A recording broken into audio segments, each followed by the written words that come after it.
How did a German leave his mark in the West End in 1941? And how did a great...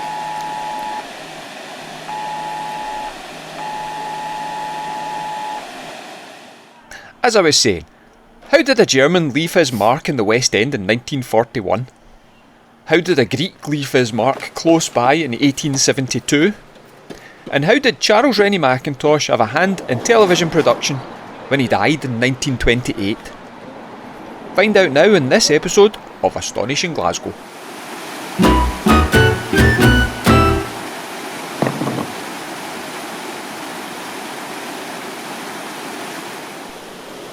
I've cycled along the river and I'm just a stone's throw away from the Botanic Gardens to start this episode with a bridge that is no longer there.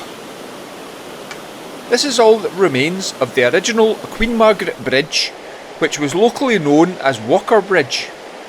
In 1870, John Hookie Walker, a coach operator, had acquired land on both sides of the River Kelvin and was looking to develop the area.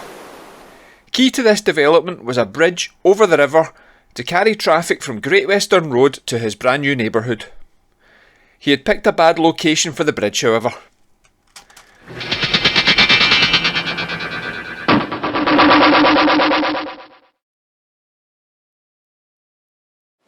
As work began on the south bank, the difference in level required a substantial retaining wall which left the bridge facing a dead end. By 1926, a new bridge to carry Queen Margaret Drive over the River Kelvin was sanctioned by Glasgow Corporation, and it was completed by 1929, leaving Walker's Bridge a costly and impractical white elephant. Its iron span and central pier were finally dismantled in 1971.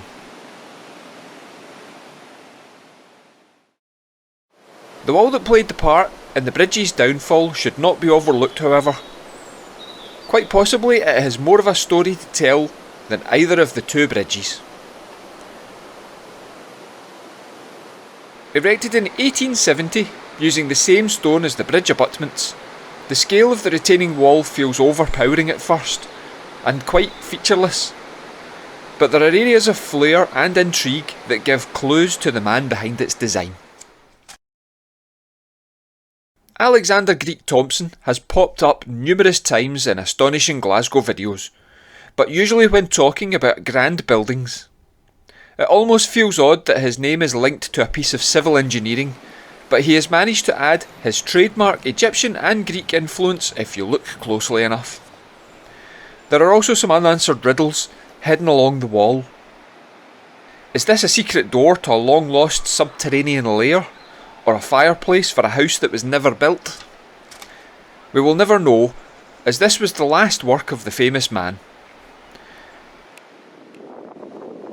The full structure is usually better known as the 60 steps, not surprisingly after the flight of steps between the retaining wall and the tenements of Queen Margaret Road. There is only one way to check that there are actually 60 steps. Wish me luck.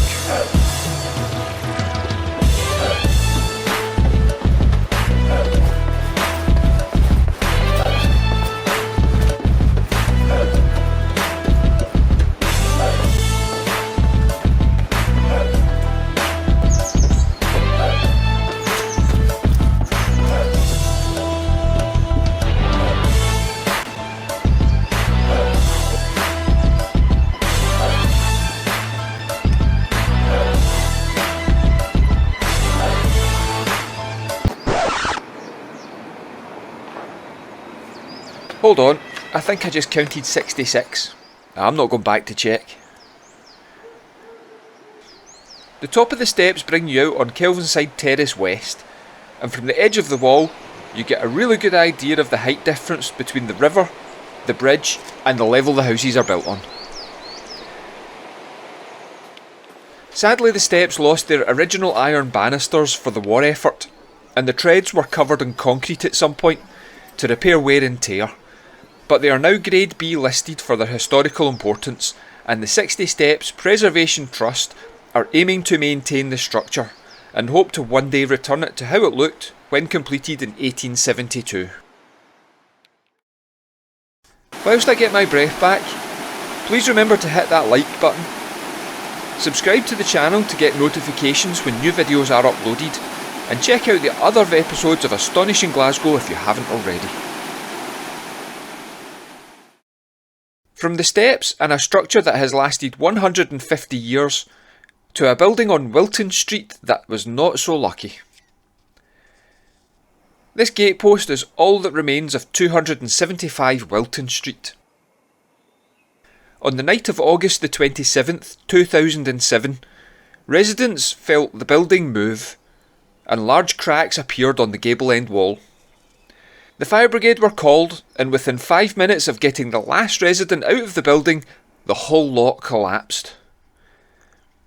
The evacuation was so rushed that the lights remained on and the residents sadly lost everything. It was only thanks to the fast reactions of the fire brigade that they escaped with their lives. A later court case found that a construction company building a block of 16 flats on the vacant plot next door had failed to properly support the land and caused the collapse. Now, this is not the only time houses have disappeared in this neighbourhood. If you look around, you'll notice something quite strange. There are a lot of 1950s and later buildings and apartment blocks with Victorian sandstone walls around their gardens and very ornate gateposts. The reason for this was a night in 1941 when a Luftwaffe bomber passed overhead and dropped a parachute mine. It detonated in the area between Wilton Street and Fergus Drive, causing substantial damage to a block of tenement flats, killing a number of residents and an air raid warden. The villa at number 158 Fergus Drive remained standing, but badly damaged until 1947. Once it was finally demolished, the waste ground was taken over by an organisation called the Tree Lovers Society. They took on the task of tending to the areas of bomb damage and waste ground by planting flowers and trees, and who knows, some of these trees may date back to this time. On Fergus Drive and Wilton Street, the traces of bomb damage have all but disappeared, but a short distance away, there is evidence of that night hiding in plain sight. Down the hill and back onto Queen Margaret Road where it meets Queen Margaret Drive, you will find the scars of that night. The first clue is this block of tenements. It is built from red sandstone, but that's where its similarity to other Glasgow tenements ends. There are no design flares, no decorative cornicing, just very flat, featureless walls. That's because the original block of flats that stood here was destroyed on that night in 1941, and the replacement that you see here is one of the very last sandstone tenements built in Glasgow. The other, more poignant evidence left from that explosion is still etched into the granite walls of the bridge. Look closely and you can see the pot marks and chips that were battered off the bridge by the force of the explosion and the shower of shrapnel it carried with it. An existing link to the dark events and misery of World War II, but just a short distance away, on the other side of the bridge, is a place that for many years brought light and happiness into Scottish homes.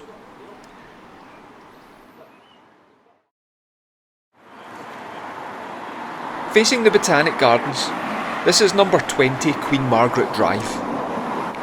Built between 1869 and 1871 as a home for the merchants John and Matthew Bell, it was soon converted into Queen Margaret College in 1884. Queen Margaret College was the first college for women in Scotland, and by 1895 the first women's medical school was opened on this site. This is the extension to the original building that housed the medical and anatomy department and was designed by architect firm Honeyman and Keppie, along with an associate, one Charles Rennie Mackintosh. You might just have heard of him. The building survived as a college until 1935, and work began adapting the buildings for its brand new owners, BBC Scotland.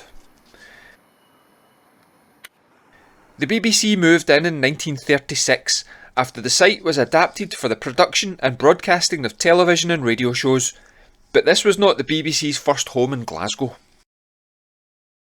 On the 6th of March 1923, the first radio station broadcast in Scotland opened right here in the top floor flat at 202 Bath Street. If you look for it, you can find a plaque on the wall highlighting its historical importance. When television broadcasting started, it was clear that a small top floor apartment wasn't going to be suitable, so the move was made to Queen Margaret Drive. The BBC used Queen Margaret Drive as its Scottish headquarters from 1938 to 2007, continually extending the site to accommodate larger studios and administrative offices. They never demolished any of the original college buildings, but the Charles Rennie Mackintosh structure was surrounded and hidden from view until the newer extensions were demolished in 2008. The land used by the studios has been developed into incredibly posh flats. I was getting plenty of side-eye and suspicion as I cycled through. All great studios have their grand entrances. Paramount Studios has its gates, Universal Studios have their arch, and not to be outdone, BBC Queen Margaret Drive has its very own gates, through which such glamorous stars as Viv Lumsden, the Crankies, Jackie Bird, the Crankies, Dougie Donnelly, the Crankies, and Mary Marquis would have passed. To me, Queen Margaret Drive was a mystical address. That place that you were to send a stamped addressed envelope if you wanted to enter a competition during the school holidays. Or the place where the Scottish segment of Children in Need came from live, but I never had a chance to visit. I always wanted to be part of the gang on the Untied Shoelaces show behind Tiger Tim, but it wasn't to be.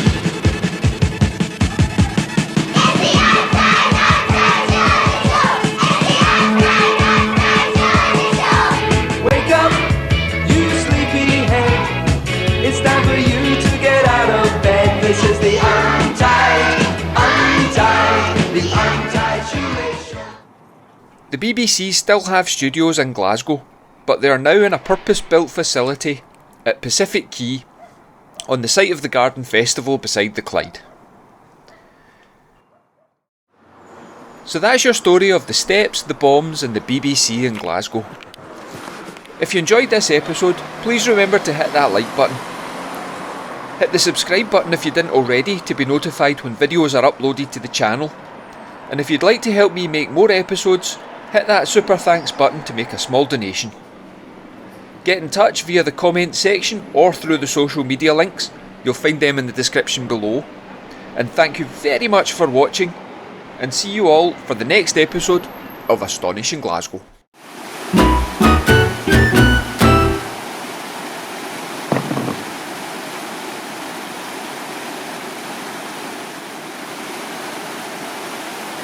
Going back to the Untied Shoelaces show titles, did you ever notice it was degloved feet with laces through them? It's a bit macabre, isn't it?